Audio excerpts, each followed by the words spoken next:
ஏகாந்த சமையல். இன்றைக்கி ஒரு அழகான சீரக சம்பா மட்டன் பிரியாணி பார்க்க போகிறோம். அதுக்கு இந்த டம்ளரில் 2 டம்ளர் ரைஸ் எடுத்திருக்கேன். 3/4 கிலோ மட்டன், வெங்காய விழுது, ஒரே ஒரு எலுமிச்சம்பழம், புதினா, கொத்தமல்லி, பச்சை மிளகா, பெரிய வெங்காயம், இந்த அரைப்பதற்கு மிளகாய் வத்தல், முந்திரி பருப்பு, 4 ஏலக்காய், 2 பட்டை, 4 கிராம்பு, இவ்வளவே தாங்க. ஒரு 1.5 சைஸ் தக்காளி எடுத்து வச்சுருக்கேன். ஒரு கையில் இழி எடுத்ததுனால அது சிந்திருச்சு. எல்லாம் எடுத்து போட்டு அரைச்சாச்சு. நம்ம இந்த புதினாவையும் கொத்தமல்லியும் சின்னதாக கட் பண்ணி வச்சுருக்கோம். அதை மிக்ஸி ஜாரில் போட்டு அரைச்சிக்கலாம். அப்போ தாங்க அந்த பிரியாணியோட கலர், அந்த சீரக சம்பாக்கே ஒரு அழகான கலர் கொடுக்கும். ரெண்டையும் நம்மளாம் அரைச்சி போட்டோம்னா. பச்சை மிளகா அரைக்க வேணாம், ஏன்னா ரொம்ப காரமாயிரும் பார்த்துக்குங்க. அப்புறம் ஒரு அடிகனமான ஒரு சாஸ்பானோ, உங்களுக்கு ஏதோ ஃப்ரெஷர் பண்ணால் ஏதோ ஒன்று வச்சுக்கோங்க. நான் அடிகனமான ஒரு பாத்திரம் வச்சுருக்கேன். மூடி இல்லாமல், அதாவது குக்கரில் மூடி போட்டோ இது போட்டு செய்கிறது, நம்ம ஓப்பனாக லிட்டு போட்டு தான் செய்ய போகிறோம். எண்ணெய் ஊற்றிக்கிங்க, கடலெண்ணெய், 2 ஸ்பூன் நெய் ஊற்றிக்கிங்க, 4 ஏலக்காய், 2 பட்டை, 4-5 கிராம்பு போட்டுக்குங்க. கிராம்பை போட்டுட்டு நல்லா அது பொரியவும் 4 பச்சை மிளகா லைட்டாக குத்தி விட்டு போட்டுக்குங்க. அப்புறம் வெங்காயம் நல்லா ப்ரௌன் கலர் ஆகிற வரை பாருங்கள், இந்த மாதிரி நல்லா ப்ரௌன் ஆகிறது வரை வதக்கிக்கிங்க. அதில் நம்ம வீட்டிலேயே அரைச்சி வச்ச மிளகாய்த்தூள், ஒரு 1.5 ஸ்பூன் மிளகாய்த்தூள் போடுறோம். ரொம்ப போடாதீங்க, காரம் வந்துடும். மிளகாய்த்தூள் தாங்க அது ஹைலைட்டே. அந்த பொரித்த வெங்காயத்தில் அந்த மிளகாய் போடும்போது ஒரு வாசனை கொடுக்கும். இஞ்சி 1 ஸ்பூனு, பூண்டு 1 ஸ்பூனு அரைச்ச விழுது போடுங்க. அதுக்கு மேலே போடாதீங்க. இஞ்சி கம்மியாக போடுங்க. பூண்டு அதிகமாக இருந்தாலும் பிரச்சனை இல்லை. இஞ்சியில் ஒரு கசப்பு தன்மை வரும். அதனால் அது போட்டு நல்லா வதங்கின பிறகு அந்த வெங்காய விழுதை சேர்க்குறோம். வெங்காயம் போட்டு நல்லா ஃப்ரை ஆகட்டுங்க. ஏன்னா வெங்காயம் பச்சையாக சின்ன வெங்காயம் அரைச்சி வச்சுருக்கோம். சின்ன வெங்காயம் அரைச்சி போட்டிங்கன்னா நல்ல ஸ்மெல் கொடுக்கும். நீங்கள் ட்ரை பண்ணி பாருங்கள். இது கூட மட்டன் இப்போது சேர்த்துக்கலாம். நல்லா வதங்கிருச்சுங்க. இப்போது நம்ம எடுத்து வச்சுருக்க 3/4 கிலோ மட்டன் நல்லா ரன்னிங் வாட்டரில் கழுவி வச்சுருக்கோம். சுத்தமாக அதில் முடியெல்லாம் இல்லாமல் எடுத்து நீட்டாக அதில் போட்டு இதையும் நல்லா வதக்கிடுங்க.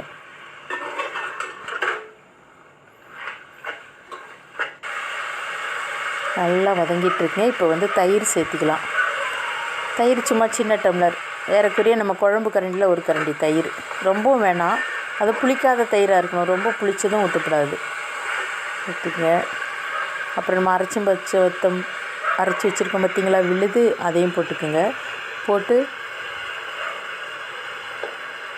நல்லா வதக்கிடுங்க.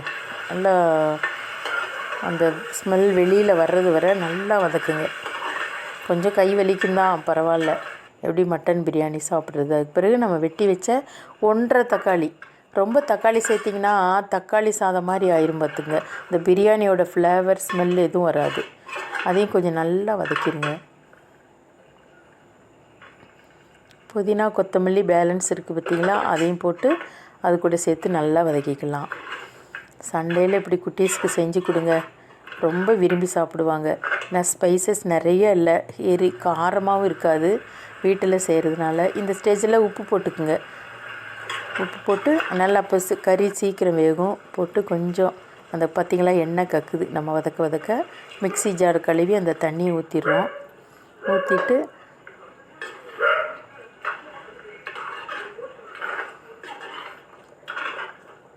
நல்லா வதக்கிட்டு இந்த தேங்காய் அரை மூடி தேங்காய் எடுத்து வச்சுக்கலாம். பால் பிழிஞ்சு வச்சுக்கலாம்.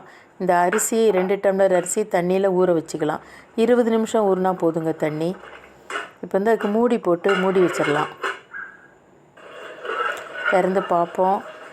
எண்ணெயெல்லாம் பிரிஞ்சு சூப்பராக வந்திருக்குங்க. மட்டன் வெந்திருக்குன்னு நினைக்கிறேன். செக் பண்ணி பார்த்துடலாம். இந்த பிரியாணி செஞ்சிங்கன்னா வாரம் எனக்கு இதே செஞ்சு கொடுங்கன்னு கேட்பாங்க. நான் அரிசி நல்லா ஊறிடுச்சுங்க. 20 நிமிஷத்தில் கறியும் வெந்துருச்சு. இப்போ நம்ம கறி வெந்திருக்கான்னு ஒரு பீஸ் எடுத்து பார்க்கலாம். அந்த நெய், அந்த ஊற்றின எண்ணெய், அந்த மட்டனில் உள்ள ஃபேட்டு எல்லாம் பாருங்கள், அப்படியே அங்கே அழகாக நிற்கிது. சூப்பராக இருக்குங்க. இப்போ நம்ம ஒரு பீஸ் எடுத்து மட்டன் வெந்திருக்கான்னு சொல்லி செக் பண்ணி பார்த்துடலாம். பஞ்சு போல் வெந்துருச்சுங்க மட்டன். சூப்பராக வெந்திருக்கு. இப்போ இதில் மெஷர்மெண்ட்டுக்கு ஏற்கனவே அந்த மட்டன் வெந்த தண்ணி 2 டம்ளர் இருக்குன்னு கெஸ் பண்ணியிருக்கேன். இப்போ நம்ம அரைச்சி வச்ச தேங்காய் பால் 2 டம்ளர் ஊற்றினா போதும். அதாவது 2 டம்ளர் ரைஸுக்கு 4 டம்ளர் தண்ணி ஊற்றினீங்கன்னா போதும். இப்போ 3 டம்ளர் மெஷர்மெண்ட் போட்டிருக்கு. இப்போ 4ஆவதாக 1 டம்ளர் கோகோனட் மில்க் ஊற்றிருக்கோம். ஊற்றிட்டு நல்லா கிண்டி விட்டுறலாம். இப்போ உப்பு பார்த்துக்கிடுங்க. உப்பு இப்போ போட்டால் தான் உப்பு பார்த்துங்க. ஏன்னா பிரியாணிக்கு கொஞ்சம் உப்பு கதிக்க இருக்கணும், அதாவது கொஞ்சம் தூக்கலாக இருக்கணும். அப்போ தான் அந்த ரைஸ் வேகும்போது அந்த பிரியாணி வந்து அந்த சாப்பிடும்போது நல்ல ஒரு அந்த உப்புத்தன்மையோட காரத்தோடு நல்லாயிருக்கும். நம்மளுக்கு சாப்பிடலன்னு சப்புன்னு இருக்கும். ரைஸை போட்டுட்டு இப்போ வந்து ஒரு கிண்டு லேசாக, ரொம்ப போட்டு கிண்டக்கூடாது, மெதுவாக பூ போல் கிண்டிட்டு ஜென்டலாக கிண்டுங்க. அழகாக கிண்டிட்டு மூடி வச்சுருங்க. மூடி வைக்கிறதுக்கு முன்னாடி லெமன் புழிஞ்சிக்கலாம்.